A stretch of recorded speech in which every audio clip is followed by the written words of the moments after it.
C'est une cathédrale majestueuse. Saint-Denis, le berceau de l'art gothique, situé à 5 km de Paris. Elle abrite la nécropole des rois de France. La basilique va retrouver sa façade d'origine. Hâte de voir le résultat.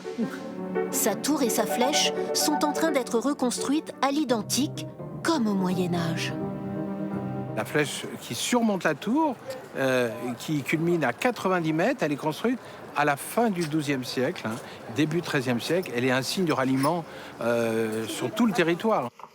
Au sommet de la cathédrale, artisans et compagnons marchent sur les traces des maîtres d'œuvre du XIIe siècle.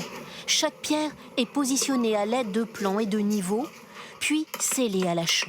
C'est assez hors du commun en fait de pouvoir reconstruire une tour comme ça qui a été démontée au 19e. Sako Sikou, lui, a travaillé sur un autre chantier prestigieux, celui de Notre-Dame de Paris. Là, vous voyez, là, c'est pas mal. Le niveau, il est nickel. Ouais, c'est pas pareil. Ici, c'est plus compliqué que Notre-Dame, oui. Une reconstruction est un chantier très différent d'une rénovation. Un contraste saisissant avec l'architecture contemporaine comme celle du Stade de France tout proche. On espère que vous verrez le résultat, ce sera magnifique. Mais alors, pourquoi cette tour et cette flèche, plus haute que celle de Notre-Dame, avaient-elles disparu?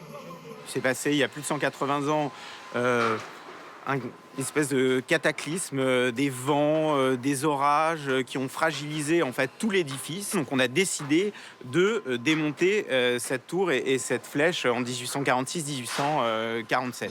Fait rare, le chantier est ouvert au public.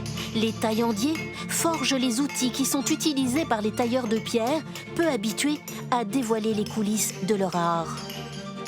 C'est pas fréquent que les gens passent à côté de nous et puissent nous regarder tailler. C'est un peu déstabilisant. Les blocs de calcaire prennent forme sous les yeux des visiteurs. C'est une chance de voir ça, de les voir travailler, d'admirer. En 2029, la basilique Saint-Denis aura retrouvé toute sa grandeur.